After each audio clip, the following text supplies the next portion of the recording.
ihsan ataupun berbuat baik akan tolak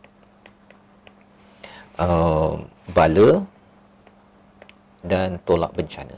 Surah As-Saffat ni surah ke berapa ni? 37. Ini biasalah kan, surah As-Saffat ni kita salah satu kisah yang biasa kita dengar. Ni dah nak masuk Ramadan, lepas tu Syawal, kemudian masuk kepada bulan-bulan haji. Mesti kita akan baca kepada kisah ini. Peristiwa Nabi Ibrahim mendapat mimpi dan menyembelih anaknya bernama Nabi Ismail, ya. Falamma aslama wa tallahu lijabin wa nadainahu an ya Ibrahim qad saddaqta ar-ru'ya inna kadzalika najzil muhsinin.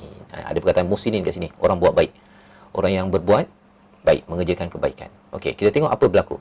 Setelah keduanya berserah bulat-bulat, ya, aslama, Nabi Ibrahim dan Nabi Ismail, ya, Nabi Ibrahim merebahkan anaknya dengan meletakkan iringan mukanya di atas tumpuk tanah, ya, watallahu lil jabin, ya, dia mengiringkan mukanya dengan, dan itu menandakan apa? Nabi Ibrahim sudah pun memang bertekad untuk melaksanakan arahan daripada Allah Subhanahu Wa Taala, ya, arahan daripada Allah Subhanahu Wa Taala untuk korbankan anaknya.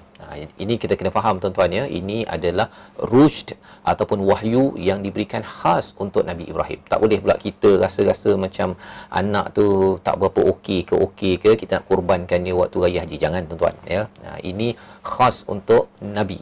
Pasal Nabi mendapat wahyu, salah satunya melalui mimpi. Baik. Jadi dan kalau ada yang kata mengapa pula Nabi Ibrahim kena buat begitu? Itu adalah arahan Allah, ya. Arahan Allah itu terpulang pada Allah lah, kita tak bolehlah persoalkan Allah, kan.